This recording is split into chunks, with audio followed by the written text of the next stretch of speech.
Good evening, everybody. Good evening. Thank you.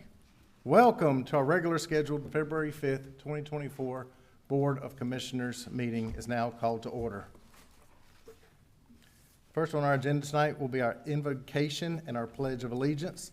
I've asked Reverend Dr. Marvin Connolly from St. Augusta Baptist Church to lead us in our invocation tonight, who is also the North Carolina Superintendent of the Year. So,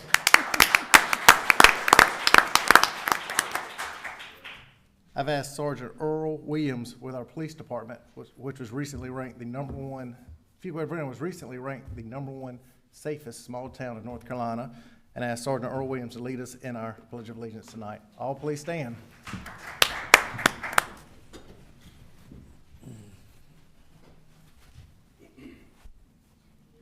Mayor Massengill, Commissioners, thank you for inviting me to be here this evening to share in our invitation. Let us pray.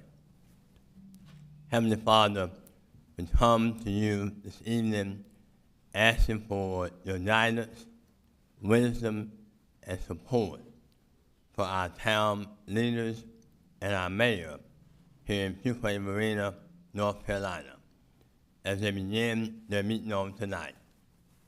Help them to engage in meaningful discussion. Allow them to grow closer as a group and nurture the bonds of community. Fill them with your grace, Lord God, as they make decisions that might affect us as citizens and community members in Fuquay-Varina. Continue to remind them that all that they do here tonight, all that they accomplished in their role as mayor, commissioners, and leaders, is for the pursuit of truth, for your greater glory, and the good of our community and service to mankind. May they use only their best skills and judgment, keeping themselves non-political, impartial, and neutral as they consider the merits and pitfalls of each matter that is placed before them tonight, and always act in accordance with what is best for our community and our fellow citizens. May they be open to others' ideas and beliefs, respectful of differences, and not threatened by them. May they all seek first to understand rather than to be understood as they deliberate for the good of our entire town. Guide their hearts, their minds, their spirits, and decision-making. Lord, we ask that you will bless all of them individually and collectively for their sacrifice of servanthood. We ask all these things in your name and for the good of the kingdom. In Jesus' name we pray. Amen. Amen. Mayor, before I take my seat, when you visited me at the St. Augusta Church, you shared with me the mayor's horn. And in return tonight, as the superintendent of the 5th largest school system in North Carolina, I want to share with you the superintendent's horn.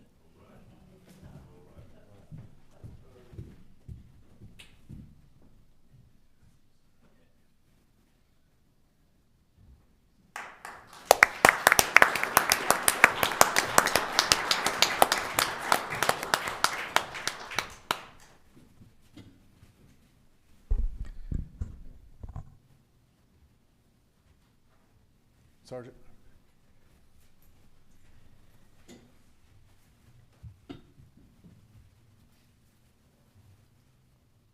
I pledge of allegiance to the flag of the United States of America and to the republic for which it stands, one nation, under God, indivisible, with liberty and justice for all.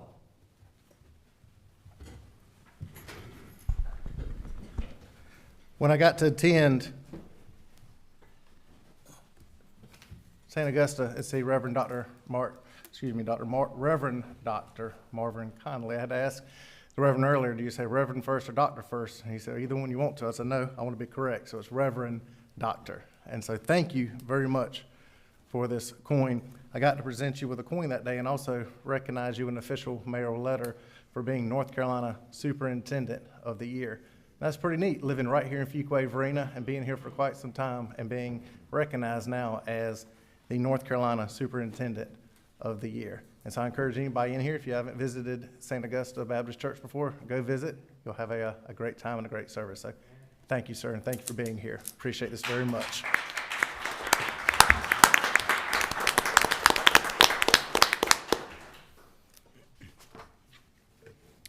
At this time, I ask Town Manager Mitchell to review the meeting protocol for public participation as it relates to this meeting. Adam, good evening. Good evening, Mayor. Good evening, board members. It's good to be with you and the public this evening. Tonight's town board meeting is both in person and live streamed on the town's YouTube channel and Facebook page. Tonight's meeting contains a public comment period and no scheduled public hearings. The public is invited to comment in person. When it is the appropriate time, Mayor Massengill will call on those wishing to address the town board. All attendees that have appeared in person to address the town board during the public comment period should provide your name and address on the green registration sheet by the podium prior to the public comment period beginning. We ask all those wishing to address the town board either during the public comment period or a scheduled public hearing for which none exists this evening to begin their comments by clearly stating their name and address for the public record. The public is asked to keep all comments to 3 minutes so that all that wish to speak may be heard in a timely manner. To be respectful of those that may have different views on matters addressed by the town board, we ask all in attendance to respect the decorum of the meeting by refraining from clapping, making loud noises, and generally showing support or displeasure for comments made during the public comment period. Police Chief Medina will be asked to escort from the boardroom anyone not respecting this process, and it is the discretion of the mayor as presiding officer of the meeting to continue the public comment period if the meeting protocol is not followed. And this concludes the protocol for tonight's meeting. Thank you, Adam. First item on our agenda is the approval of the minutes from the January 16th, 2024 regular scheduled meeting.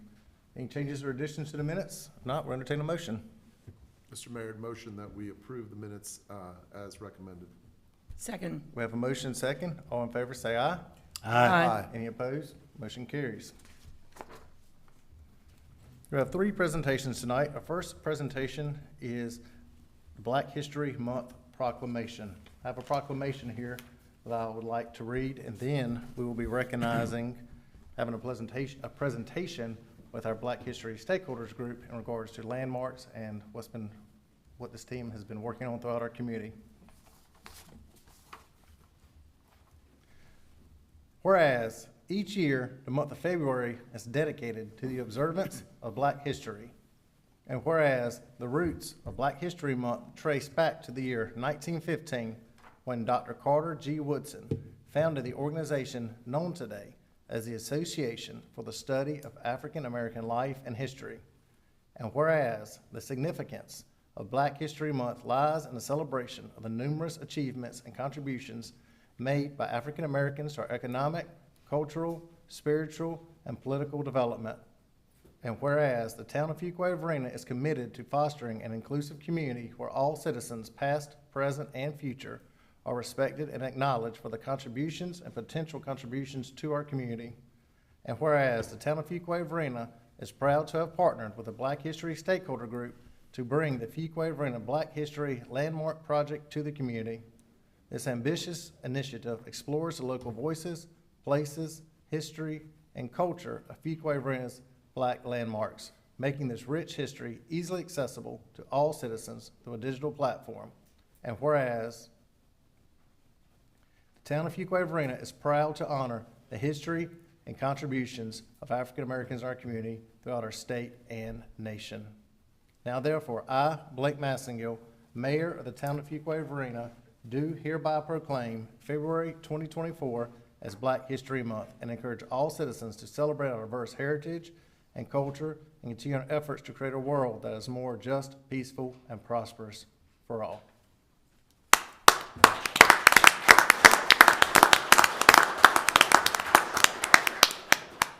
I'm going to be recognizing our Black History Stakeholders Group here shortly. along with a presentation I believe everybody tonight will greatly enjoy. Susan, would you help lead us off?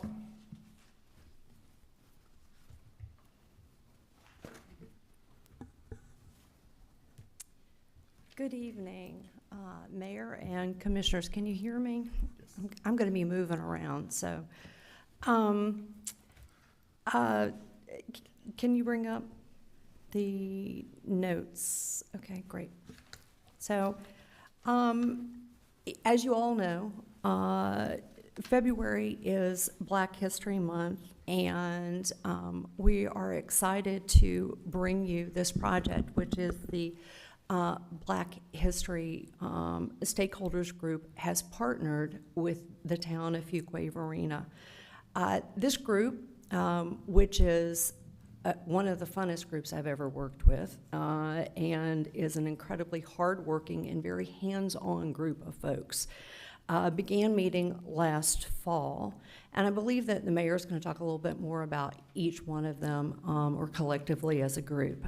But the goal of this group is to inform and educate and make Fuquay-Varina residents aware of African American achievements, contributions, and the history in Fuquay-Varina. So our concentration really is about what happens inside of Fuquay-Varina as it relates to history and African Americans.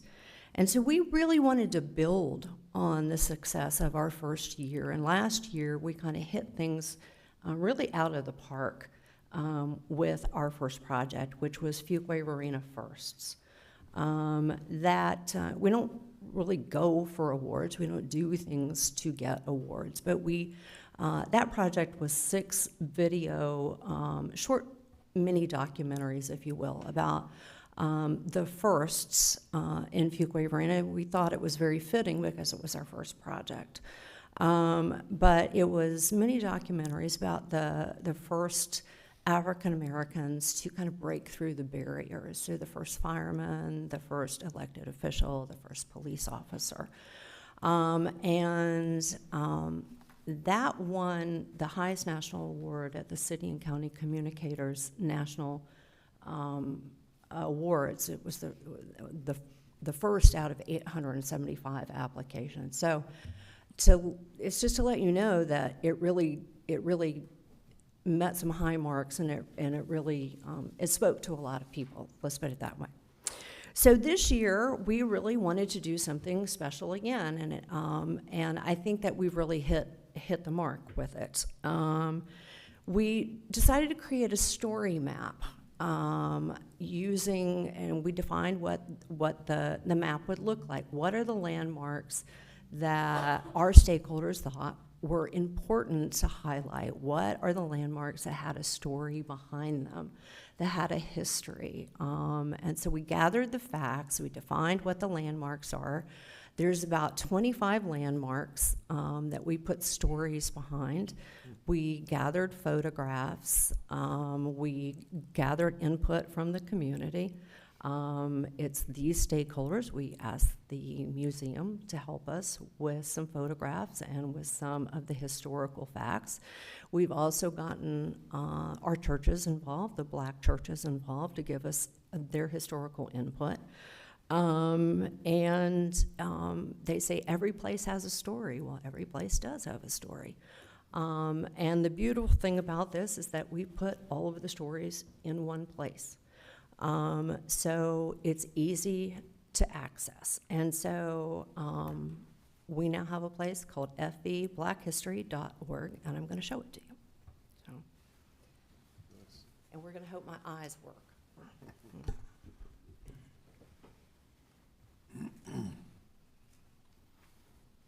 Okay.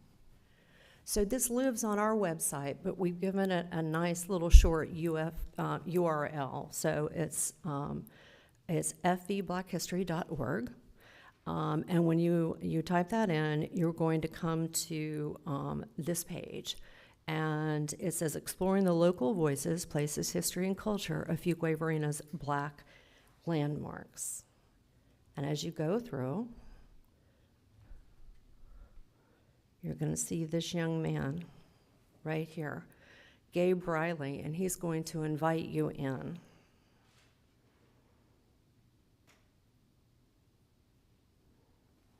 Hi, I'm Gabe Brawley, the Solid Waste Management Superintendent with the town of Fuquay-Varina for almost 30 years, and a proud member of the Black Stakeholders Committee.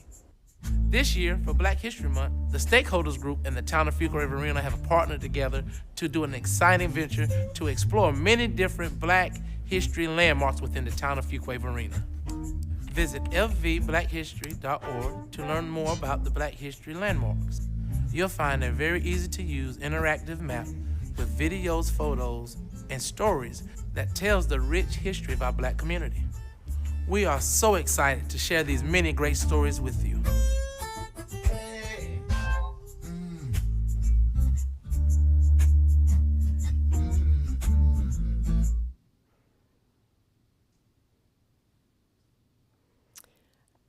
And then our first story starts with Pine Acres Community Center, which we know has been a hub of the Black community in Fuquay-Varina for many years. And the star of our show is Commissioner Bill Harris. Bill, and I'm not going to go through this, but I'm going to invite you and strongly urge you to look at this.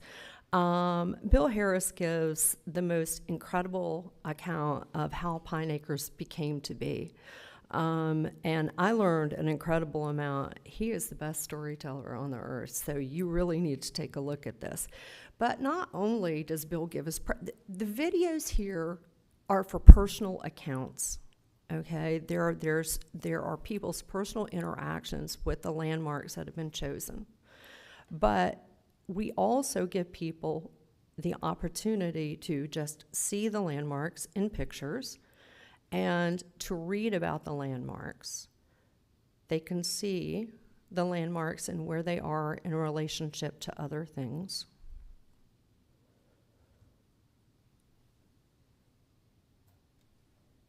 James Campbell Park. And of course, we all know Mr. Campbell was on this board, and we named a park after him at West Jones Street, or renamed the existing park. And this tells the factual information about that park and how Mr. Campbell served our public. And so you see how we go through. Miss Orlean talks to us about Burt Cafe and what it meant to the community and how it served the community in this video. But there's also a written factual account and some awesome photos. It's one of my favorite photos of the railroad and Burt Cafe. So you see how the stories come together with the photos and the map and how things relate to one another.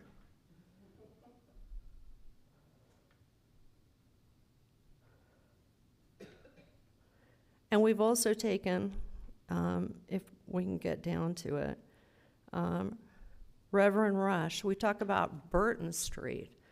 I really didn't know the story about Burton Street either, but Reverend Rush is one of two remaining folks that were the initial people that lived on Burton Street when it was built. And so he was able to tell us about what it was like to be the people that initially lived there and what it was like. And then, but we've got photos of the original, of the four original people that built Burton Street. So, it's just a treasure trove of information.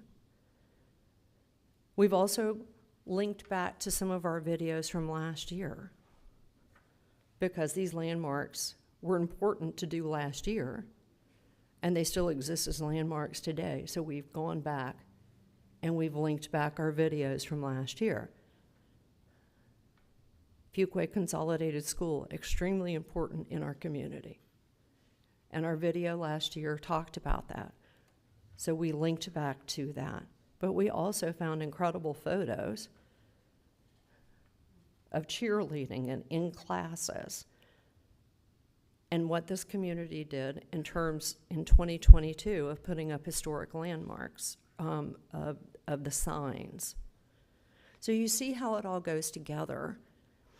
So the result, I guess, what I would say, of the Landmarks project is that it really tells a very rich story of our community. And it's a result of a lot of people working together, not only our stakeholders, but our museum. It's a community that pitched in. I'd like to give kudos to our communication staff, to Alex, and I'd like to give a big kudos to Max. He's G-Max to me. He's Max Kirsching. He's IT. He helped us with this. He was extraordinary. There are great things about this project. I mean, it tells the facts, it tells the stories, it gives us photos, but it's all in one place, which makes it incredible. It's in a digital format. It's accessible on computer, but it's also accessible, and it's really beautiful right here. And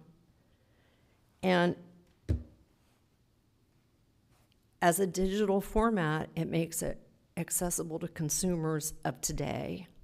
Most of your kids, and Charlie's shaking his head, a lot of our kids aren't going to the library anymore, and they're not digging through, trying to find old photos and old newspapers and that sort of thing. It's all accessible right here.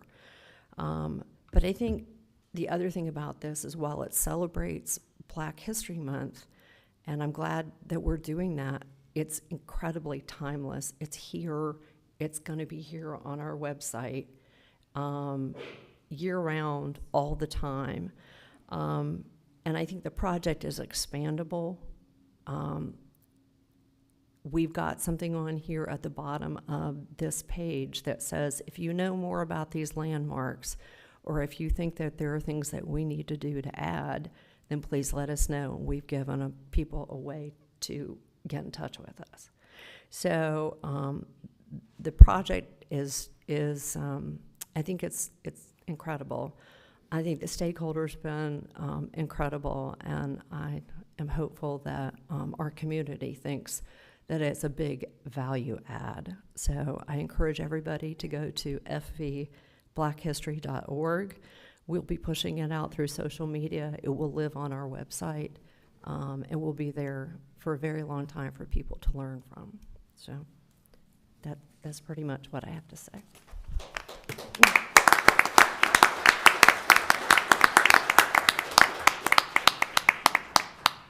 Susan, thank you for that presentation right there.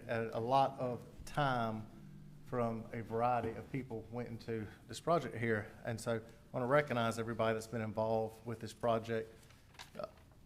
Myself, Commissioner Bill Harris, Commissioner Haynes has a conflict tonight, have both been involved with this right here.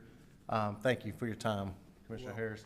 So we have a large group of people that are here tonight, citizens and members of our community that have been involved with this project. And so I want to recognize you for all of your hard work. And those, I think everybody's here, but two people I noticed are not here, but still I'm going to read everybody's names and thank y'all. Katina Bunn, Celeste Brown, Melvina Croner, Cassandra Flowers, Orlean Burt Newton, Carl Trice, Glenda Evans Walston, and Pinky Strother. Thank y'all very much for your time.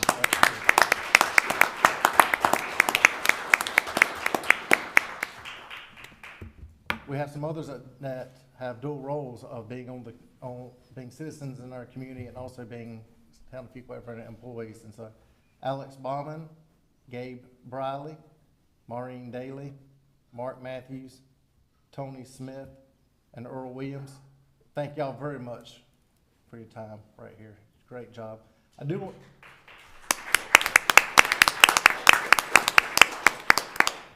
Susan Weiss that did our presentation earlier, and she mentioned Max Kersling with GIS, who could not be here tonight. Spent a lot of time behind the scenes laying out this story map and taking input from the stakeholders group and putting it together and making it become a reality. And Susan also helped lead getting all of us together and minutes and a plan of action and what could get done with our stakeholder group. So Susan, thank you so much for your hard work in helping this turn out great. And I know I speak for the whole group when I say we couldn't imagine anything turning out any better right there. So thank you for your hard work and help. So we got some local stars in the videos right here. And one of them I want to recognize is my friend Gabe Briley that's right there. You saw very first up in there. And I often brag on Gabe, and Gabe, you do a great job. You got a future in filmmaking one day too. And so, in all seriousness, thank you, Gabe. Right Did there. he sing any? Gabe can do a lot of great things. Reverend Franklin Rush is not here tonight, but he did a video for Burton Street. We mentioned my friend Commissioner Bill Harris earlier. Video for Pine Acres Community Center. That was our first it was our first video in the line after the introduction right there, and so I encourage everybody to go watch that, Bill. Good job. Orlean Burt Newton could not be here tonight, but she did a video for Burt's Cafe on there. And Elise McLean, you saw in a video, she was the video for Rogers Soda Shop. And so there are a variety of landmarks on here and variety of places right here. But, you know, last year we did people, and this year we did the landmarks, that the people made the landmarks into something in our community right here.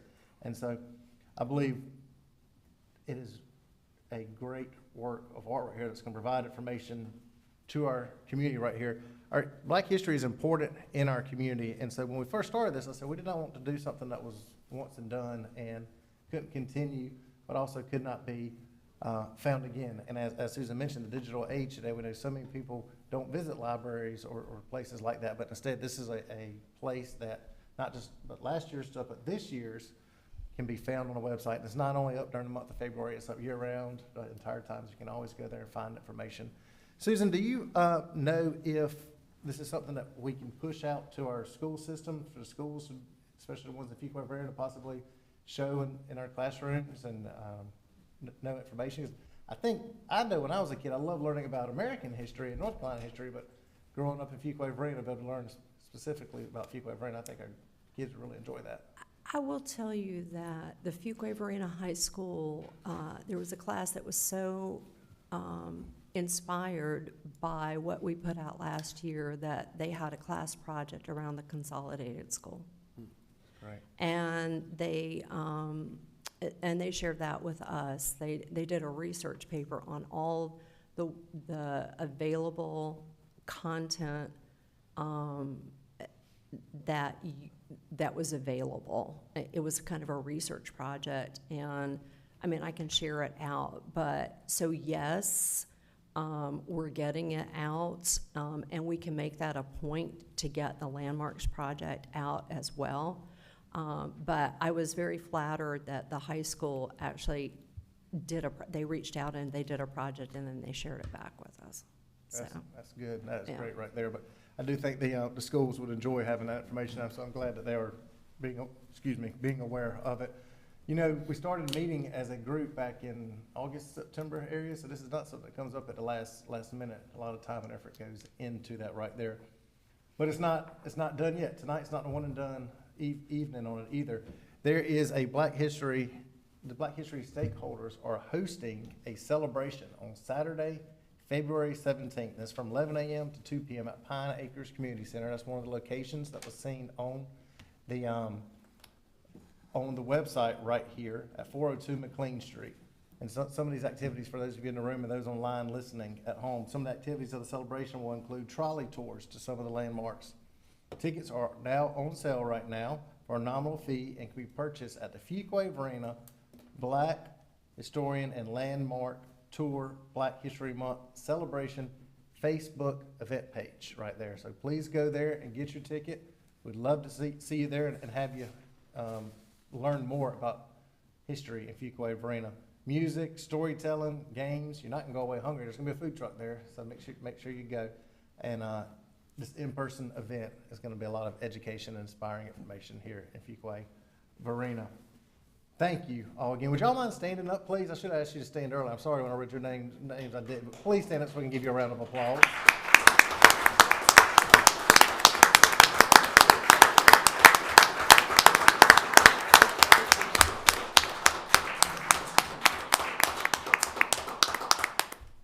you, Susan, I know normally you and Alex take photos, maybe somebody else take a picture, we all take a picture together, it'd be great. If we, everybody come up here.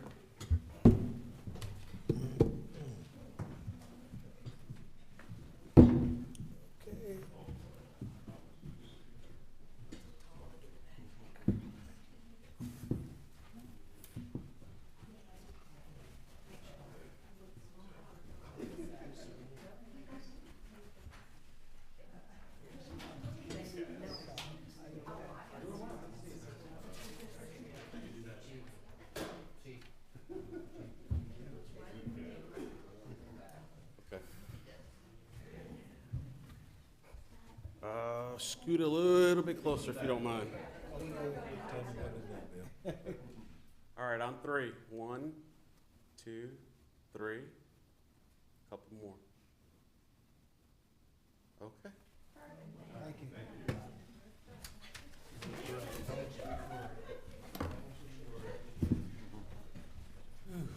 Me.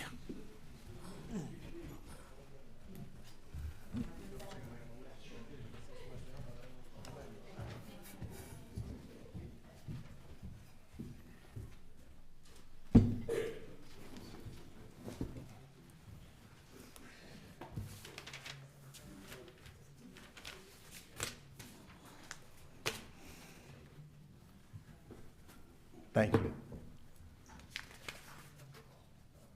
Next item on our agenda is a third presentation, item 4C, reevaluation. More information about this agenda item will be presented by Wake County Deputy Tax Administrator Nicole Kreiser. Nicole, welcome.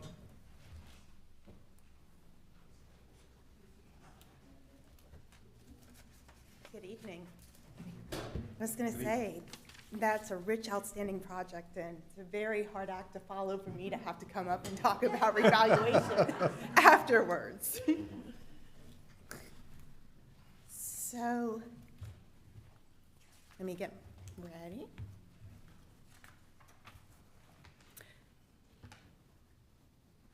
So tonight I'm going to share about revaluation. What is revaluation? Why it's required? What was our revaluation project?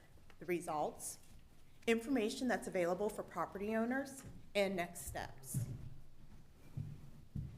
Revaluation is the process of updating Wake County's real property values to fair market value as of January 1st, 2024. So we perform revaluation, it's required by law. North Carolina general statutes require that once every 8 years, property values are updated. And in Wake County, we transitioned from an 8-year cycle to a 4-year cycle in 2016.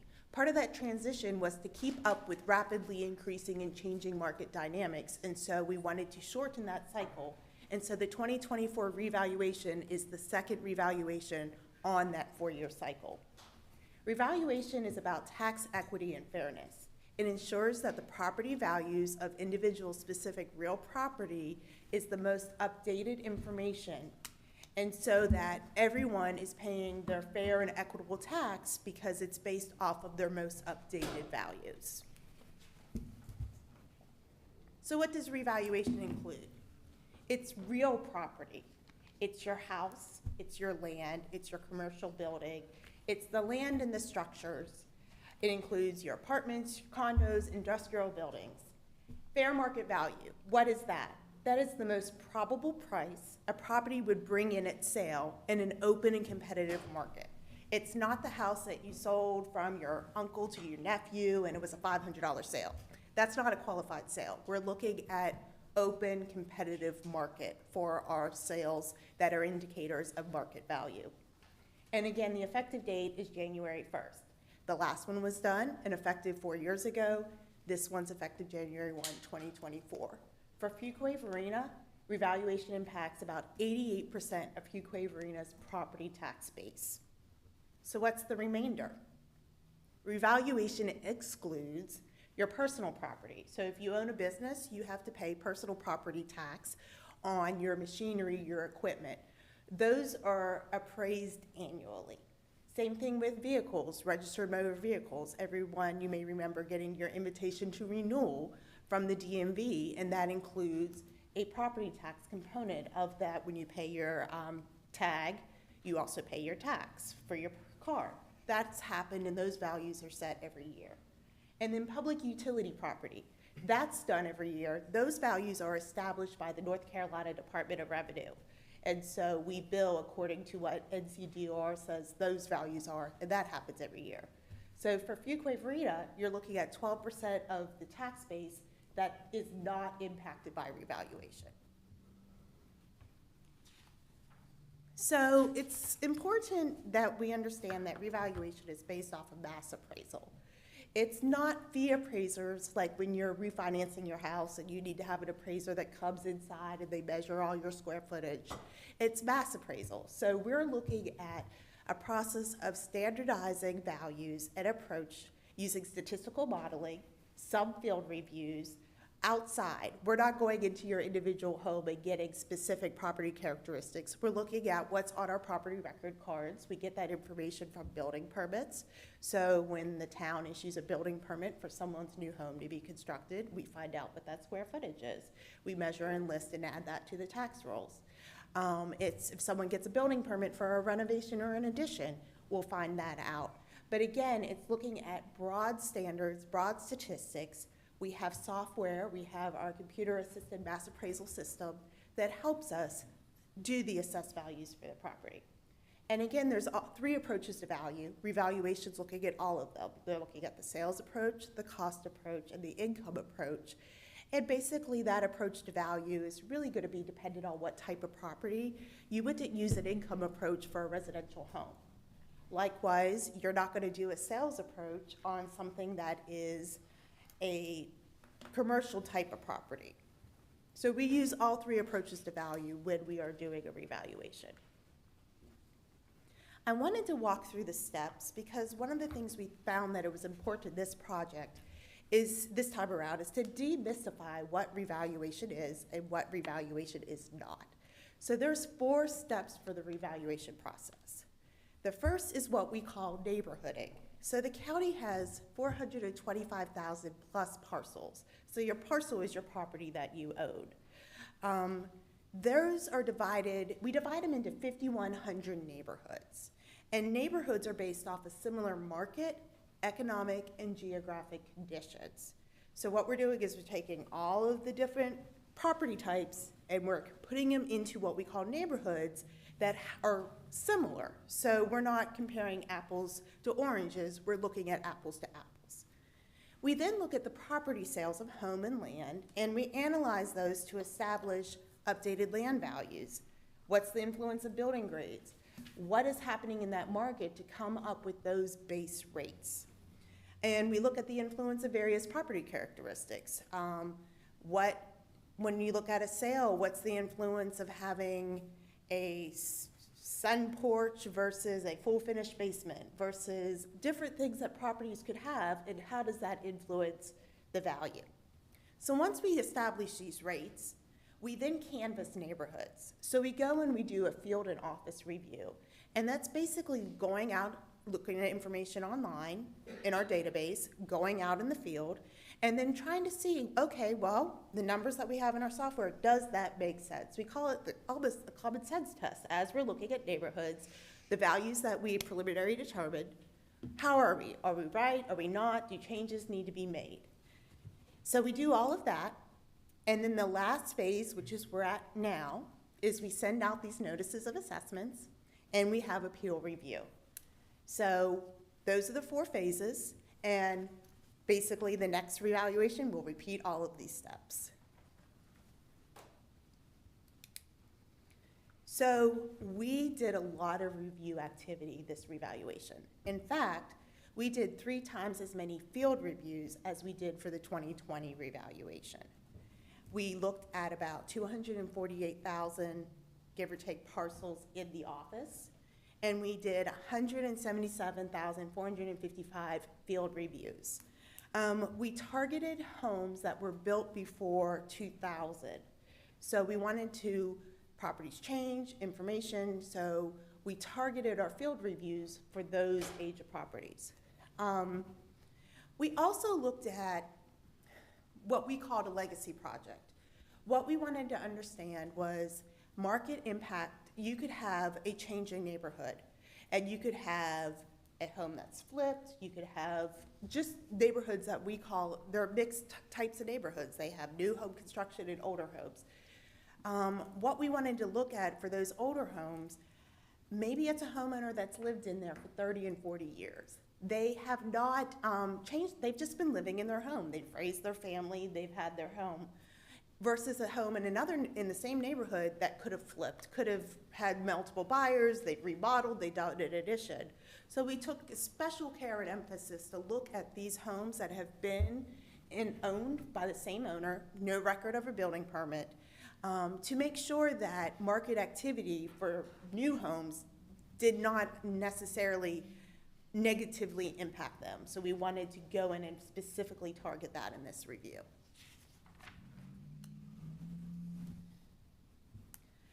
The next slide shows the revaluation history for Wake County. And so there's a couple of takeaways. Just like Fuquay-Varina has grown tremendously, the county has grown tremendously. In 1992, we had 165,000 parcels. In 2020, that increased to 395,000. So that's basically tracts of land divvied up into individual new properties. If you look at single-family homes, that went from 105,000 to 2020 is 312,000. And I'll share with you in just a second what 2024 looks like. Our change in the reval cycle, you'll see 92, 2000, 2008, 2016. Those are percentage growths over an 8-year cycle. The numbers that I'm showing for 2024, that's a 4-year cycle. So just keep that into context. And then you can see the tax base has just grown exponentially. Look at it, we were at 21 billion in 92. You know, that's 7 times by the time you even get to 2020. So there's been growth. I mean, it's similar, it's evident. Fuquay-Varina in the last 10 years has grown 8,000 plus homes. And so we are seeing that countywide. So today, or as of January 1st, we're at 427,527 parcels in Wake County. So if you look at what I just shared in 2020, we're up another 32,000 parcels in 4 years. Commercial is about 404,000. I'm sorry, residential is 404,000, commercial's around 24,000 to get to that total number. So what does it look like for Fuquay-Varina?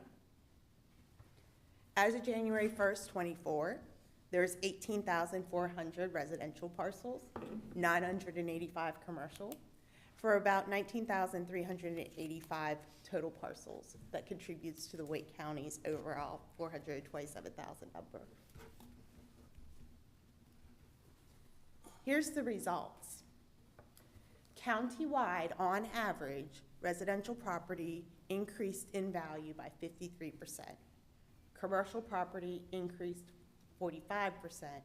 The countywide average change in the 4-year cycle was a 51% increase in market value. This is what it looks like for the town of Fuquay-Varina. Residential property is at 54%. Commercial is higher than the countywide average at 52%, and the total change for the town is 54%. This next slide shows you the percent change by jurisdiction. I believe your presentation was in your board packet, so you can go in if you want to compare and contrast. Looking at a percentage change, not a dollar change, you had similar residential growth as Garner and similar commercial growth as Roseville and Apex. And I can stay as long on the slide or move ahead.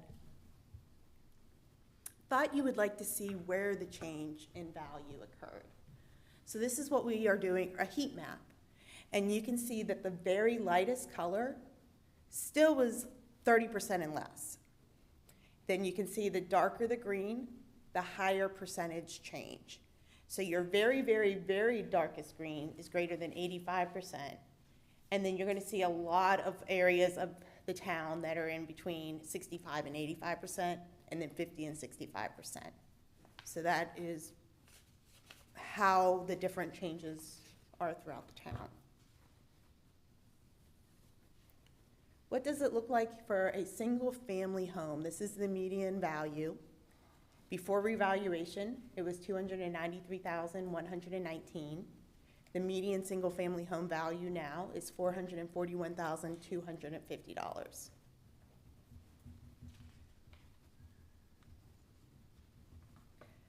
Fuquay is looking at change in the commercial property tax base of about $618 million. And these are the value drivers, or what is driving some of that commercial change in the town. Industrial is it's about 10% higher than the county. The countywide industrial change was 79%, Fuquay-Varina is 89%. Mini storage, the running joke is if you didn't invest in a self-storage business, you made a really bad business decision because those grew dramatically. I think everyone's moving in apartments, or everyone has a house, and they don't want to get rid of their stuff, so they buy a rent a self-storage unit. You can't even get a space at some of them. So those values increased. Apartment complex is one of the drivers. Retail, office, and restaurants round out some of the changes for your commercial property. So it's always important to look at your mix of residential to commercial. And it didn't change. The dollars changed, but your mix maintained at 80-20 residential to commercial.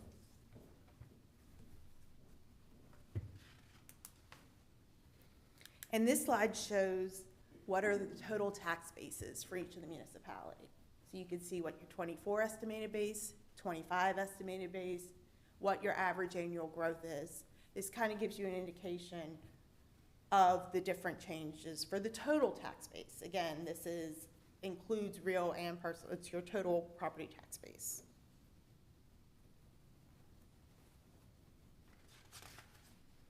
The next part of my presentation is going to talk about resources available to the public, and really the resources available to you too. The first thing is that every notice of assessed value had an informational brochure that was in it. And one of the things we really wanted to do is not only send the notice of value, but be able to address some important questions. Again, what is revaluation? Why is it important? What were the steps? What will happen with my value? How is this going to affect my property tax bill? What if I don't like my value? What if I disagree? What do I do about that then? How do I file appeal? And then at the back, we highlight our tax relief programs. There's one of these, I think your secretary of the board has left at each one of your places. We've also distributed them to regional centers that people can go and pay their property taxes. So at the Southern Regional Center, there's a stack of these.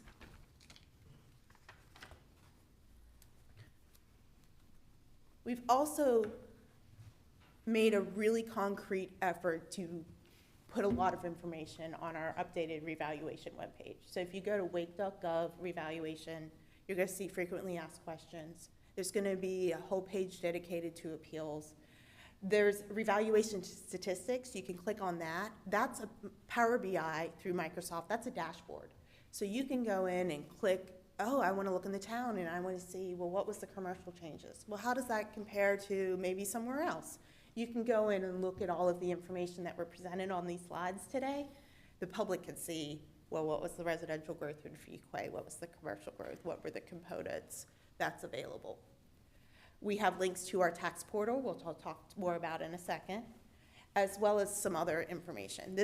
It's a really good, comprehensive source of information. And so if you have your own questions about reval, I encourage you to go here, read up, or contact us, obviously, but there's a lot of good information out here.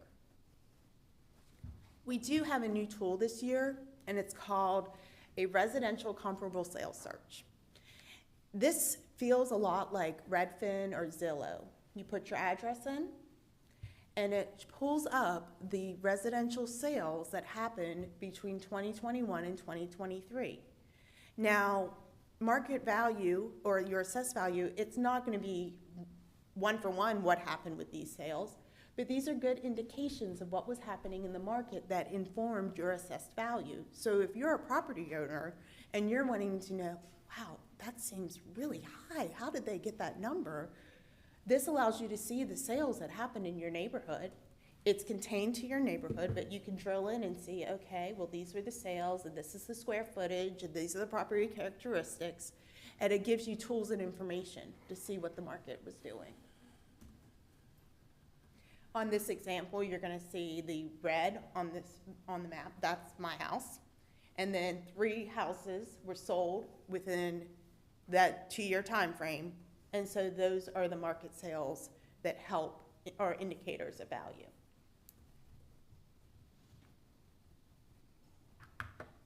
In 2020, we unveiled a revenue neutral calculator, and that is back for 2024. Revenue neutral is a budget term. It basically means the revenue brought in by property taxes in a revaluation year would be approximately the same as if the revaluation had not taken place, adjusted for annual growth. So essentially, what it does is allows you to see, well, what is that revenue neutral tax rate? Or if you took the increased in assessed values times a revenue neutral property tax rate, that would get you the same amount of money that would have come in had a revaluation not occurred, had the assessed values not increased. It doesn't mean that an individual's tax bill will not change. Each revaluation, each assessed value is property specific. And the revenue neutral rate would be townwide or countywide. And so there's a rule of thumb that if your value changed less than the overall average, your property taxes could go down, assuming that revenue neutral rate is adopted. If your value changed about the same, you're pretty much gonna keep the same amount of your property tax bill will be about the same. If your property increased more than the overall average, you will see an increase in your property tax bill. Our revenue neutral calculator allows folks to go in and compare, this was my property tax bill before revaluation, with a revenue neutral rate, this is my property tax bill after revaluation. Right now, we have the county revenue neutral rate loaded, so we are modeling before it was 65.7 cents per $100 of value. The revenue neutral rate is 43.46 per $100 of value. So people can go in and see, okay, how does that calculate? How does that come out? The other thing we have is an appeal, a video about how to appeal. We wanted to demystify the process of you have your assessed value. Everyone has the right to appeal. If you agree with your assessed value, you think this makes sense, it matches the market, I can see where they get the numbers from, you don't have to do anything. But if you want to submit an appeal, you certainly have the right to do so, and there's no cost to file an appeal.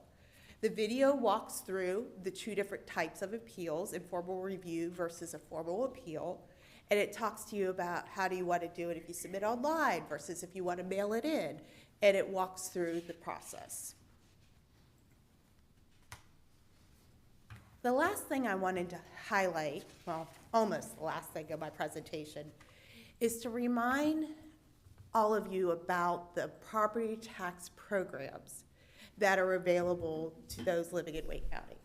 Now, it's important to recognize tax relief, we are creatures of the state. And so the property tax relief programs that we could offer are the same that are offered throughout all 100 counties in North Carolina.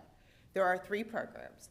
There's the Senior Disabled Program, that's for seniors 65 years of age or older, or anyone totally and permanently disabled, who in 2023 had a combined income of $36,700 or less. If they are of age or 100% disabled and have that income, they could get $25,000 or up to 50% of their value reduced. So their assessed value would get reduced by half, and that's what their property taxes would be paid on. The tax deferment program, the circuit breaker program, is also age or disability and income-based. This is a little different, though, because it allows you to defer your property taxes, and what you pay is based off of a percentage of your income. And so if you made 4%, your taxes would be limited to 4% if your income was $36,700 or less. Or your taxes would be limited to 5% if gross income is between $36,700 and $55,050. There's some more requirements for that program. You have to have lived in your home for 5 years. Your last 3 years of your taxes are still deferred, so if something happens, you're gonna still owe them, but that program's available. And finally, the Disabled Veterans Program. This is for a veteran of any age, but you have to have a 100% service-connected disability. There's no income requirement for this, and then $45,000 is taken off of your home value if you qualify. We will be sending out information. We send out information to over 150 community partners about property tax relief. In fact, last year we came to Reverend Dr. Connolly's church and did a session with the elder group and walked through how do you fill out the applications. And so that was really good for us because we were able to be in the field, we were able to talk to taxpayers, and we had some of our staff provide hands-on assistance of how do you fill out this property tax form. So how do you apply? We're gonna be doing those efforts again. Okay, so what's the remaining schedule? Well, commissioners saw the results January 16th. Notices were mailed starting the 17th. Based off of call volume, they showed up in mailboxes Friday and Saturday and Monday of the following week. The deadline for property owners to file an informal assessment review is March 1st, 11:59 p.m. local time. An informal request for an informal review is you say, I would like an appraiser in the office to review this. Maybe the information you have on file about how many square feet I have, that's not right. It's an informal review and it's done by an appraiser in our office. Between March 2nd and May 15th are what's considered formal appeals to the Board of Equalization and Review.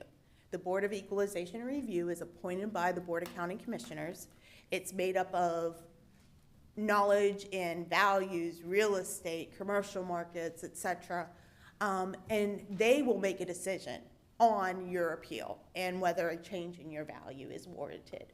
Again, the deadline for that is 11:59 p.m. local time on May 15th. So coming up, March 1st is that informal review deadline, and then May 15th is that formal appeal deadline. And then throughout the fall, we'll be reviewing these appeals.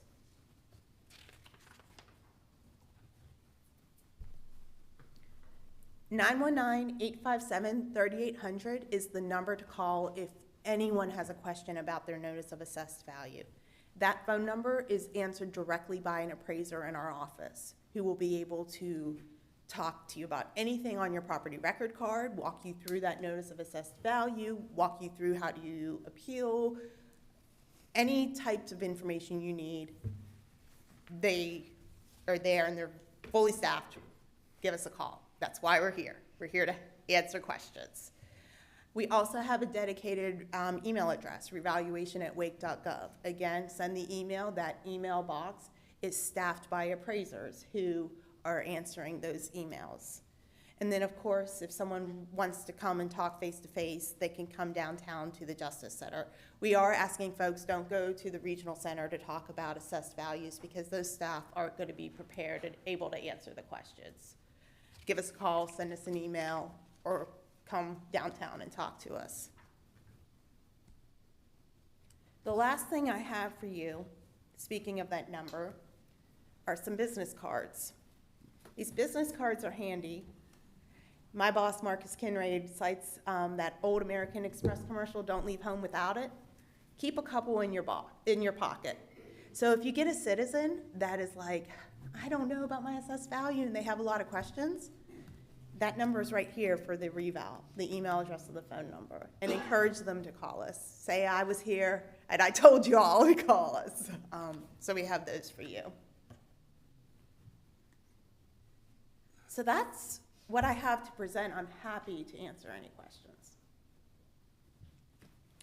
So long story short, everybody's property values are up on average 50 to 3%. I think that's what I saw you say. Means that if you buy a house and invest in Fuquay-Varina, your property value is going up. So it's a good investment. Yes, and your assessed value is indicative of fair market value. And fair market value says your house is worth more today than it was 4 years ago, previously, yes. which is good. Again, but nobody wants to buy a house and their value go down. Mr. Mayor, I have one question. Go ahead, Commissioner Harris. Fair market value, at what period is that sort of pinned? I know the economy fluctuates up and down. We were in a period of high inflation, and that has that's beginning to go down. But looking at the market value, is there a time in that's pinned as the basis for the appraisal? So the value is as of January 1st, 2024. So As that particular? at that point in time, I will say countywide, if we look at the market as of January 1, 2024 and what our assessed values are, we're at 98 to 99%. So that means actually our assessed values are just a tinge lower than what the value was on January 1. The other thing to look at is we had sales for that entire time period, but we're not only using a sale from June 2020 or June 2021 because we knew those were high. But when you talk about the market, it went super, super high, but it's kind of leveled. It hasn't gone super high and then fallen. It increased. Right. 2 years ago when we were starting this project and we were talking about, okay, we're gonna have to get a lot of public education.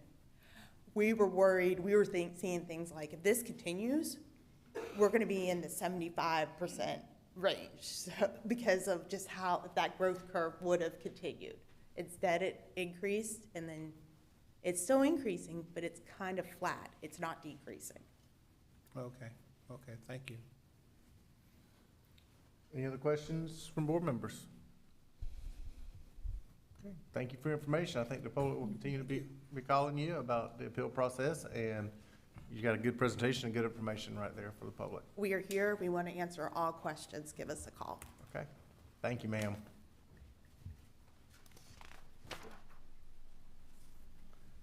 Next item on our agenda is our public comment period. At this time, the deputy town clerk will call on individuals that are in attendance and have registered to address the town board prior to the meeting. The public comment period is a time for the public to address the town board about any matter that is not the subject of a scheduled public hearing. Those speaking are asked to begin by clearly saying your name and address for the public record. Please limit your comments to 3 minutes in order that all who wish to speak may be heard in a timely manner. Teresa, do you have anybody signed up? Yes, Virginia Bergston. Virginia, welcome.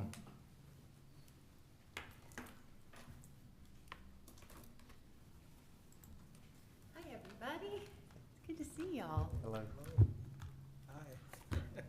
Guess what? I get to be in Fuquay-Varina for a whole month, all of February. I get to sleep in Fuquay-Varina. I get to eat in Fuquay-Varina. I get to drive around with the very nice, not congested Fuquay-Varina traffic, because I get to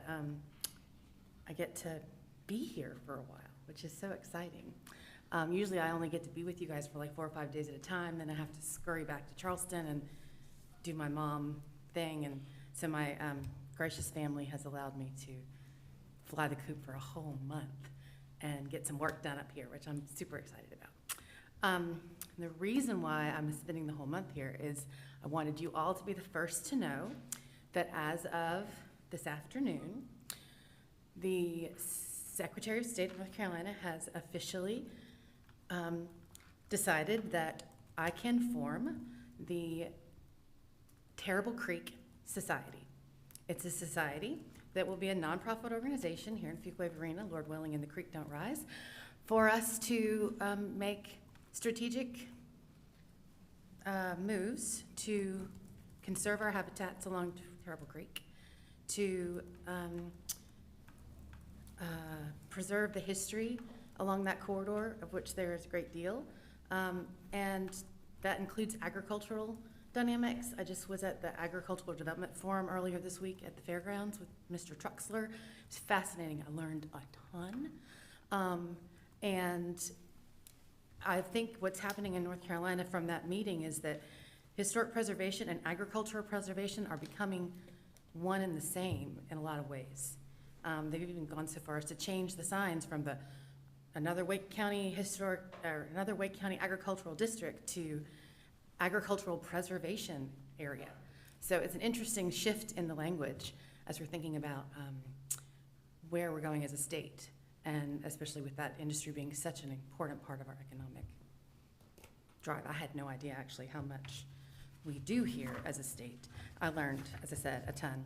So what I'm hoping people will do in the town of Fuquay-Varina is consider coming out on the Saturday the 17th and Saturday the 24th for a walk in the woods or some time in the woods with me and explore a little bit of your history, explore a little bit of our woods and this beautiful Piedmont pearl that, for better or for worse, this girl that lives in Charleston gets to steward at this time in her journey. It's my generation's turn, and lady after lady after lady has done it since 1770, and I'm gonna do it now. So the Terrible Creek Society was my kind of, so there's one member of the Terrible Creek Society, her name is Ginger. How do you do? And maybe there'll be others that wanna chime in and help us think through what that would look like. So I wanna invite the community of Fuquay-Varina, if you want to be part of this, to come and find me. I'll put something on Jason's happenings and what's up Fuquay-Varina. I'll use the socials. People will find it. In any event, it is great to be with you if you are neighbors, if you're entrepreneurs, if you're educators, if you're conservationists, if you're artists, if you're musicians. There's going to be some exciting things that could happen on that 50 acres of dirt on the southern side of Terrible Creek. And as it bubbles up out of the ground between all those layers of, I learned about the layers of soil and sediment and groundwater and stuff. There was a whole thing North Carolina State did on flooding. It's fascinating, excellent stuff. I know. So. Ms. Bergman, do Yeah. you finish up your thought, please? Oh, thank you. That's so kind of you. What was my thought? Water. Bingle Boulevard. That's where Terrible Creek comes out of the ground. Did you know that? So right next to the high school, and it's been bubbling up out of the ground, according to maps, well into the 1700s. Thank you, Ms. Bergman, for So- your comments. We appreciate you being here. Welcome to me. I get to hang out here. Thank you, ma'am. Welcome. Thank you. Teresa, do you have anybody else signed up? Angela French. Ms. French, good evening.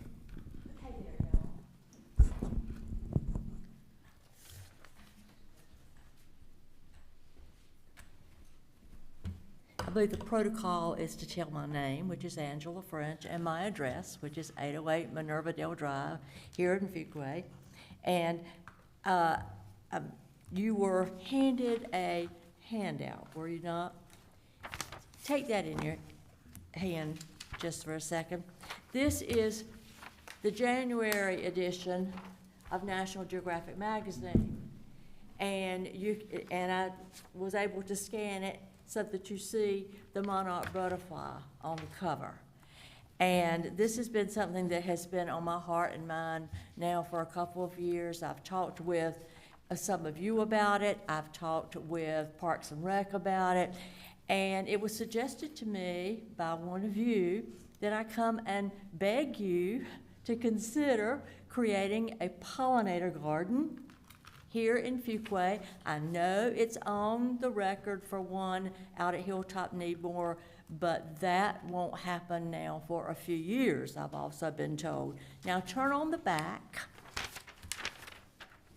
and you'll see where I have seen a site that I think would be excellent for a pollinator garden, right over at Parks and Rec on South Main. That beautiful area that has nothing on it. We could do a lot with it right now, this spring. And I'd like for you, in your planning for the money we're gonna spend for the next year, to consider allocating some funds and some people who can help to create a pollinator garden for the people and the citizens in Fuquay. And at the bottom of the page, you'll see why. We all need to learn more about conserving in our environment, bringing more things in so that our insects and our butterflies, you know, on the bottom of the first front page, this map I copied out of the National Geographic. It shows you the path of the monarch, and it's coming right through our neck of the woods, you all. We need to promote. And Blake, a couple of years ago, didn't you have a decree or a declaration? What was that about? I was gonna speak about that when you got finished speaking, so Okay. don't you worry. Okay, so you're gonna take care. Yes, But ma'am, I was on thinking the about that. On the back, I just gave you some reasons why this is important, not just to me. I've got some people that I think I can call on to help with it, help design, help maintain, help work in it. I want our school children there to come and see it. Do what you can as you're thinking about your budget for next year, and think about allocating some funds for a pollinator garden. And that site would be wonderful. It's got the sunshine we need for things to grow. Thank you so much. Thank you, Mrs. French. You're welcome. Teresa, do you have anybody else signed up? Beth Anderson. Beth, good evening. How are you? All right, about yourself. I'm doing well. I am Beth Anderson, 613 Far Post Drive here in Fuquay-Varina. Mr. Mayor and Commissioners, I'm actually here tonight on behalf of the Chamber of Commerce. So I'm going to give a brief update on behalf of the Chamber of Commerce, and this is going to be the first of more frequent updates, kind of like you do, Mr. Mayor, when you come visit our meetings. We've decided that we're going to make a commitment to come visit your meetings and start giving updates about some of the things we're doing in partnership with the town. So the first thing I want to highlight is the Economic Development Forum that took place last week. We had over 100 business and community leaders that attended, some of you in attendance as well. It was nice to see you there. Mayor Massengill spoke briefly about our awesome town and what's coming to Fuquay-Varina. Dr. Walden spoke about national and local economic trends. He's a national speaker, and it was really great to have him in Fuquay-Varina again. He was in Apex the day before. Tiffany McNeil led a fireside chat with Mike, Matt, and Pam and talked about how Fuquay-Varina operates, resources that are available, and things that they're working on moving forward. Tiffany and Dustin also coordinated a chartered bus tour, and we led about 50 people to see projects all around Fuquay-Varina. I actually rode on the bus with them as well and was blown away. And I live here, and I couldn't believe it. Several that were in attendance on that bus trip were not residents of Fuquay-Varina, so it was really enlightening for them. And the annual Summit Bus Tour is already in planning for 2025, so we're looking forward to having that back. So Tiffany, I just want to give her a shout out. I know she's not here, but she's been incredible to work with, and we've really enjoyed her partnership. And we want to thank the town for their partnership in making that event really awesome, and we look forward to planning for next year. And then just two more things. We're spinning up our Government Affairs Committee, and be on the lookout for updates and opportunities to brainstorm additional ways we can partner. And just sitting here tonight, I heard things like the Black History Month information as a Chamber of Commerce in our chamber chat and on social media. We can share that information out. The revaluation information that was shared, I think that's a great way for us to partner as well. And then finally, a little invitation. Elected Officials Night is being hosted by the Chamber at the Mill on February 21st from 5:30 to 7 p.m. So we hope to see you all there. And that's it. If Dustin were here, he would make you all take a selfie. That he would do. Thank you, Beth. Look forward to that event. Teresa, do you have anybody else signed up? That's all we have. Okay, thank you. Thank you, everybody, for your comments tonight. Ms. French, you mentioned about the monarch butterflies, and I think you called me Mayor Butterfly. But I recall what you were referencing was a proclamation I had done in the past in regards to the monarch butterfly month, in which that's coming up spring around that time right there. And so we have discussed in the past many benefits that come from pollinators and butterflies in our community, and the kids that are involved in the elementary schools learning about them, they make sure I get re-educated every spring about it also, in a good way. And so I saw Mark Matthews walk over there to you, and I'm sure he was sharing with you his information there. That Parks and Rec building that you mentioned, those departments fold up underneath Mark. And so asking him and to get in touch with you and see what ways between yourself and the gardening club that the viability of that site and some possibilities there. And so thank you for coming here tonight, and appreciate your comments too in regards to that. I told you I'd get you a response back in regards to that, so thank you. All right, next item on our agenda is the consent agenda. What is the board's pleasure on the items on the consent agenda? Make a motion to approve. We have a motion. Consent agenda as presented. I second that motion, Mr. Mayor. Motion and second. All in favor say aye. Aye. Any opposed? Motion carries. Administrative report, item 10A, project ordinance amendment and budget amendment, BA 24-23, John W. Byrne Municipal Building Roof Replacement, Public Buildings. More information about this item will be presented by Assistant Town Manager Mark Matthews. Thank you, Mayor. I'll be presenting this. Unfortunately, our Parks and Recreation Director is under the weather tonight. So what you have before you is the proposed project ordinance amendment and budget amendment, which will fund the replacement of the roof here at the John W. Byrne Municipal Building. This project was planned for next fiscal year, but we've seen an uptick in roof leaks with rainstorms in the past few months. And for that reason, and not wanting to see more water intrusion that could result in more costly repairs, we are recommending that this project that we have gone through and received informal bids in the amount of $169,000 be funded to cover the full cost of replacing the roof and doing some insulation and ancillary work along with that membrane roof replacement. That will allow us to keep the interior of this building in great condition as it is today. So management and staff's recommendation is by motion to approve a project ordinance amendment and budget amendment BA 2423 for the roof replacement at the John W. Byrne Municipal Building as presented and recommended. I'll be happy to address any questions you may have. What's the lifespan once that roof gets replaced? These can vary. My understanding is that this could be a 20-year or more life. It depends a bit about equipment. This roof was not replaced as part of the town hall project, so this is something that it was inspected, it was in good condition when we moved into the facility, but we're seeing now that there's a need to do some replacement. Gotcha. Okay. Any other questions by staff, or excuse me, by board members? If not, we'll entertain a motion. Mayor Massengill, I move that we approve project ordinance amendment and budget amendment BA 2423 for the roof replacement at the John W. Byrne Municipal Building as presented and recommended. Second. We have a motion second. All in favor say aye. Aye.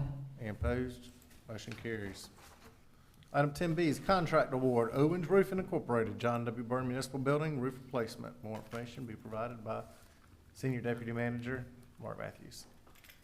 Thank you, Mayor. So this is the contract that accompanies the budget amendment, or will be supported by that funding that was just presented. Just to have a little bit more detail on this, the roof, just gave the reasons for the roof replacement and why it's escalated. We did bid the project out informally, received a total of 8 bids, the lowest responsible bidder being received from Owens Roofing INC in the amount of $153,637. The overall duration of the project is projected to take no longer than 30 days once Owens Roofing is mobilized on site. And by the fiscal note here is that this will be supported by the budget amendment, which covered both the cost of the construction contract and a 5% contingency. So management and staff's recommendation is by motion to approve a contract award for the John W. Byrne Municipal Building Roof Replacement Project to Owens Roofing, Inc., in the amount of $153,637 as presented and recommended, and authorize the town manager to execute a contract with Owens Roofing, Inc., subject to town attorney review as to form. Once again, I'll be happy to address any questions you may have. No questions? We'll entertain a motion to move. So move. We have a motion. Second. Motion second. All in favor, say aye. Aye. Any opposed? Motion carries. Thank you, Mark. We need to get a little deck up there, like an observation deck or place to watch the Christmas parade. I know you want, I know you want a lot of food Police, on you that don't new want to share bread. that? Unfortunately, with the permeable membrane roof, I'm trying to minimize the amount of foot traffic on our roof and to extend its life. We do have some telecommunications equipment up there that has to be serviced from time to time, but we try to keep the feet off the roof as much as we can. And the vultures. He's trying to make it. But I like the idea, and In I reserve the right to revise my estimate for We might need for to the talk about lifespan this of at the the roof. retreat. He's trying to make it a 21-year roof instead of 20-year roof to keep the footprints off it. I like the way you think. All right. Thank you, Mark. All right, manager's report. Adam? Thank you, Mayor. I'll try to keep comments relatively brief tonight. I do want to make the board aware that we had 2 firefighters recently qualified for career ladder promotions, Hunter Hartley and Martin Baxley, both moving from senior firefighter to fire engineer. So if you happen to see them in the community, congratulate them on advancing in their career with our fire department. We have a number of events upcoming in the Arts Center. The Importance of Being Earnest opens this weekend. There's a pre-Valentine's show that will be presented Tuesday, the 13th.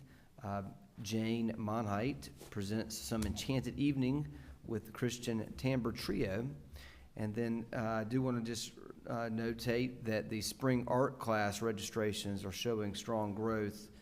Classes are in full swing with over 200 students participating in the April spring recital. Our Parks and Recreation Department, Matthew Lorian has joined our Parks, Recreation, and Cultural Resources Department as the new Community Center North Administrator. And Spring Youth Athletics regular registration ended last week with 4,238 participants. Late registration is open now and underway with very limited spaces. This represents about 5.6% growth year over year, and we're at a maximum capacity for many of our age groups. In recent years, we have seen a little bit larger increase or growth in registrations, but please keep in mind that this was prior to the need to cap registrations because of facility capacity. And so that's why we're seeing a little lower numbers this year, because we do have facility constraints. As it pertains to public utilities, the Sanford Water Filtration Facility did receive full authorization to construct by the regulatory agencies. Bids are set to open February 13th, 15th, 20th, and 22nd. It's a staggered bid process, assuming that we've reached the number of required bids per contract. That contract will move forward as expected. So very excited to see another step and stage in our long-term water capacity needs for our community underway. Our new co-compliance officer, Jim Grau, will be starting Monday. Work with us. We want to welcome him to be welcome him as a part of our team. Our finance department has started the budget process in full swing, and so the department directors are getting their budget requests completed, and we'll be submitting them soon. We, as management and finance staff, have been reviewing information prepared for the town board retreat this week. Since our last board meeting, Just two meetings to notate to make the board aware of. Mayor Massengale, Chief Medina, and I attended a meeting at the invitation of Representative Perret, along with leaders from Apex and Holly Springs, to discuss concerns around substance abuse in schools, especially around the topics of the dangers of vaping, opioids, and fentanyl. And so this is a committee that Representative Perret co-chairs, and she was specifically interested in getting information from police chiefs in the three communities about what they may be seeing in the schools. And so good conversation, and something I think that the North Carolina General Assembly will be spending more time focusing on this coming session. Additionally, since our last meeting, I, along with a small group of Wake County managers, met with representatives of the North Carolina Department of Transportation Division 5, the division we are in, to talk about how Division 5 is different, number one, from other divisions in the state because of the rapid growth that this area is experiencing, and how we can work collaboratively with our partners at DOT to try to get projects moving through their review process in a more expeditious manner. We talk about transportation projects all the time, and the public sometimes doesn't always know what all has to go on behind the scenes to get those projects approved. So sometimes it feels like forever from the time we introduce a project to the town board to the time it actually we see orange barrels on the ground. And there is a lot of behind the scenes plan development, plan review, permits, environmental approvals, all the components that go into getting a road project under construction.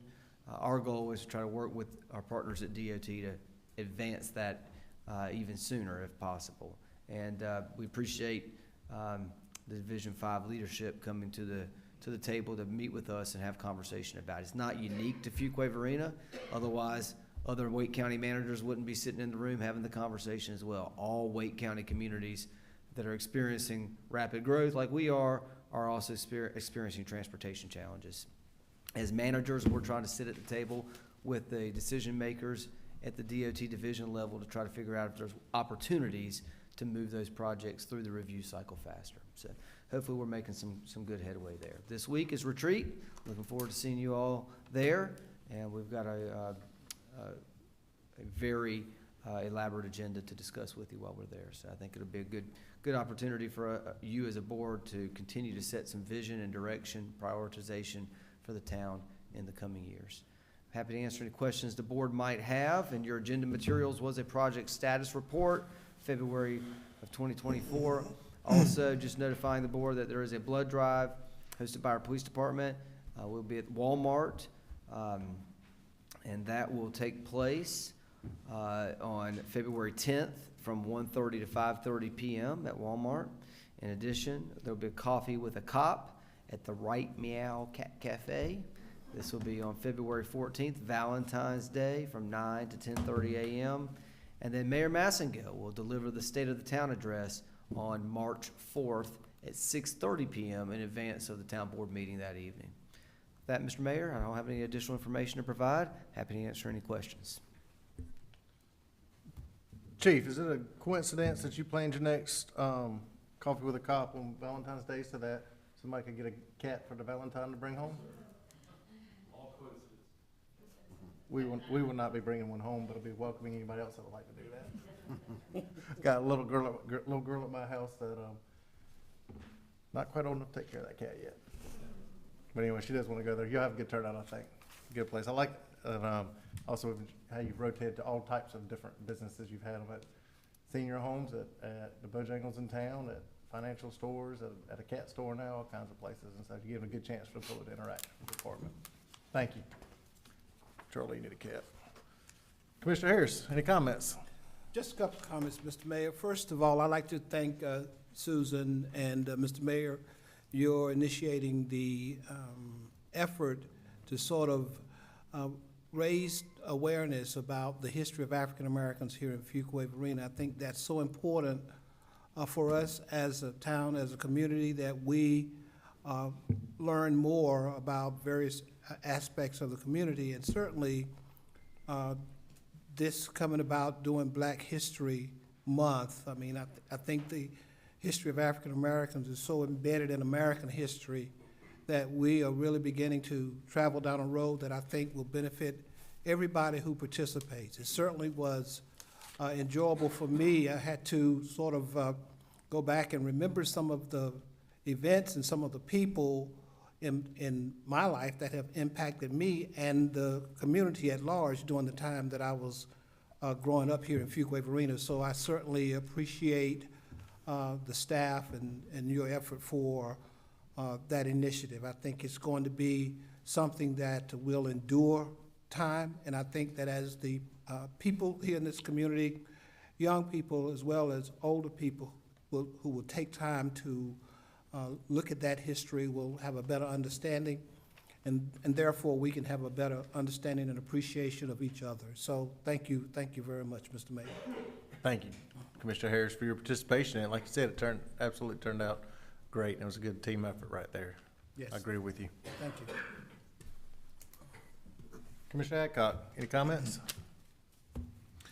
I was impressed with the presentation on the Black History Landmark Map.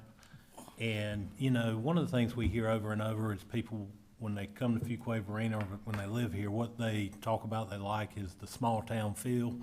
And one of the things that I think, you know, people don't want to, I don't think, live in a cookie cutter type community that doesn't have a soul and doesn't have a history.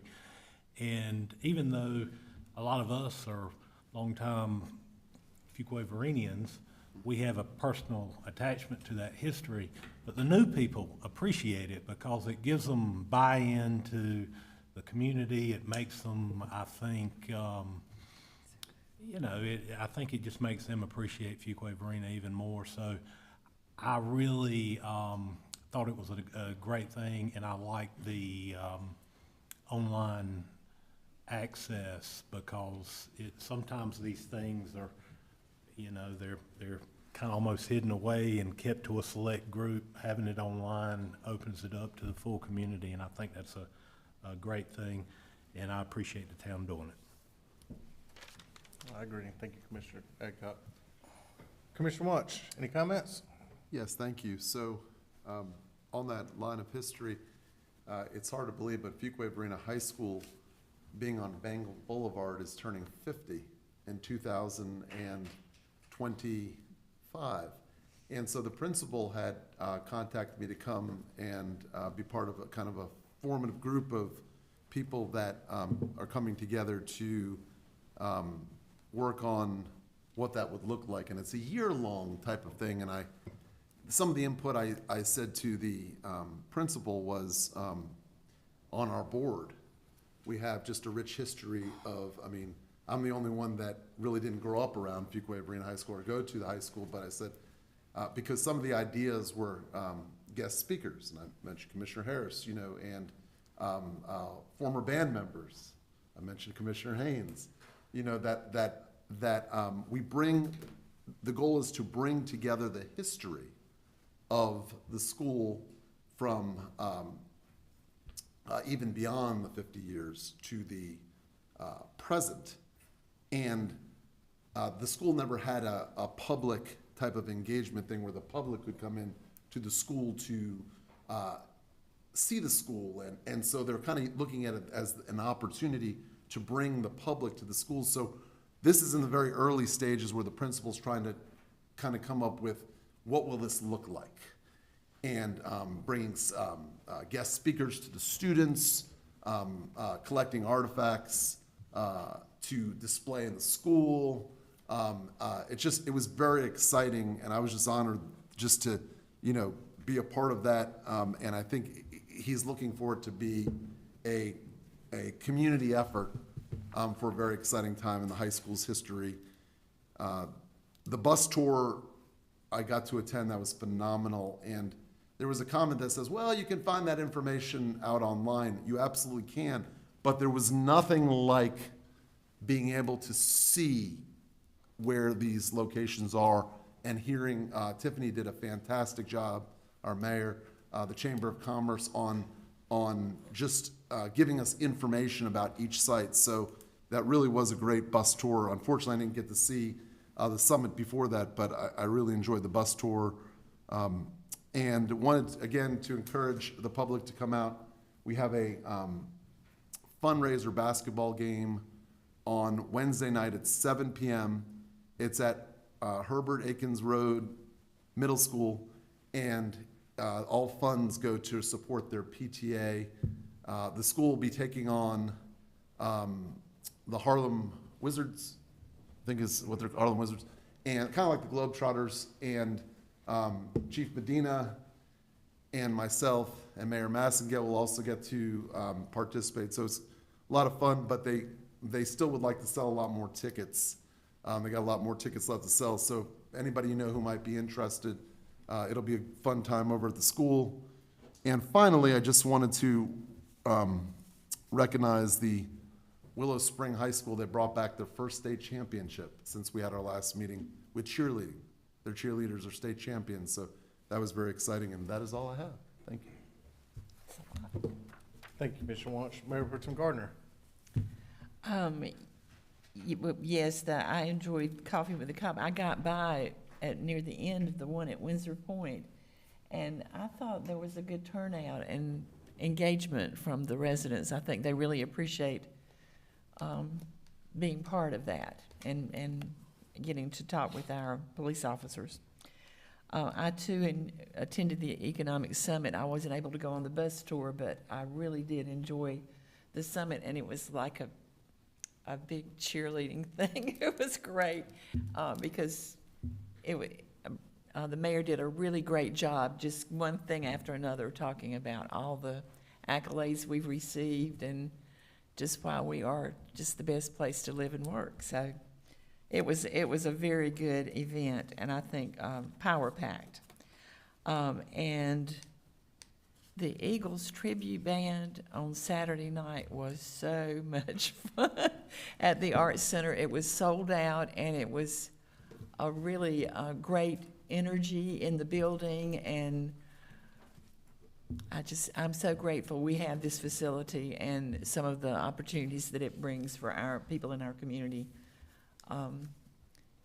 It was really great. So also the mayor, Commissioner Bill Harris mentioned our leadership from our mayor in this last 2 years. He came into this last 2 years with something, wanted to do something to raise our observance of Black History Month, and these 2 years have been amazing, Susan, and to all the stakeholders, but especially for the leadership of our mayor in this area. Thank you. Thank you, Mayor Pro Tem Gardner, for those kind words. It was a team effort. It really was all of us working together, the entire stakeholder group, and Susan, and along with Alex and Max and GIS really putting that up. The Maureen was involved too, a variety of other stakeholders that were involved, but really did a good job. So, thank you. Thank you for your comments. Things you're done. A couple things I wanted to mention. Public utilities. I know water department within public utilities has been out with these cold snaps going back and forth from cold to warm, and water lines break real easily, which is amazing because I think in our mind, growing up at least, you let the water dripping at night. It gets real cold, the pipes will freeze. You can do that and try to help prevent them. And obviously with water lines, you can't leave them dripping necessarily, but water moves there. But point of me saying that was equally bad as when it's ultra cold is when a few days later it warms up to be unseasonably warm, and then the earth moves back and forth and then pushes against the water lines and breaks. And so it is, as we can imagine, extremely difficult when it's 20 degrees or below freezing at nighttime in the bottom of a trench and trying to put a coupling on a water line and repair that. And so, Mike, if you would please say something to the water department tonight about, we appreciate what they've done and got a lot of, compliments from them within the community and appreciate the work that they're doing right there. And so I think water and sewer is often that necessity that people don't realize how much they appreciate it until all of a sudden you don't have it. It doesn't work right there. And so, thank you for that hard work they've done in regards to that. It was mentioned in regards to our economic summit that we had last week. The chamber hosted that in coordination with our economic development department. I hate Tiffany's not here tonight, but she did a great job leading that right there. Pam, Mike, and Matt right there were on the panel that was mentioned right there and did a good job. And so I really thought it showed a lot of opportunity in Fuquay-Varina. It was a very positive event. And I mentioned that day, the same thing I said earlier today. Yes, property values are up. No, it does not mean that your taxes are going up 53%, that you live in an area that your property values are going up. And that's something I do believe we can really be thankful for. And that's what the Economic Development Summit talked about, all the good opportunities in Fuquay-Varina to invest. So anyone that's listening online or here, keep investing in Fuquay-Varina. Friday night, this past Friday night, the second annual Daddy-Daughter Dance was hosted by our Parks and Recreation Department at the Community Center. And it really was a great turnout. Over 100 little girls running around with the daddies in there, and Jonathan says out tonight, but that really was a great event and a lot of positivity from that. And then as people went out to eat beforehand with the little girls, or went out to get more ice cream or more cookies, even though you had cookies there, to get more desserts afterward. I saw people out and about in the town, so it's a good economic driver at the same time getting out and about. It really was a great event right there. So thank you for that with all the Parks and Rec Department. This Wednesday, the All-Star team consists of the chief and Commissioner Wunsch and a variety of people at Herbert Akins Road staff. I do not call myself an All-Star because All-Star air baller, but we're going to have fun playing on this. So I encourage anybody to come out. That is their fundraiser. As we know, all the schools have fundraisers right there. And so the Wizards is a Globetrotter version of them. So it's going to be fun comedy, fun basketball, trick basketball at the same time.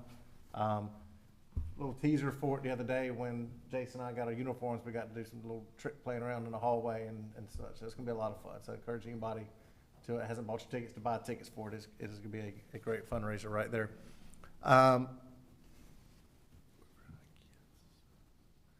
We had two mid-year graduations recently between Willow Spring and Fuquay-Varina High School. And so Willow Spring had its first graduation ever. You know, the school's been building with each grade after each grade, and that was a mid-year graduation.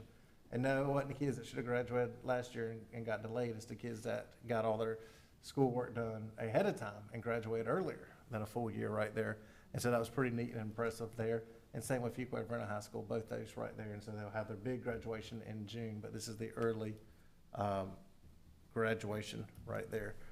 I made a note of that right there. Why did I write that down?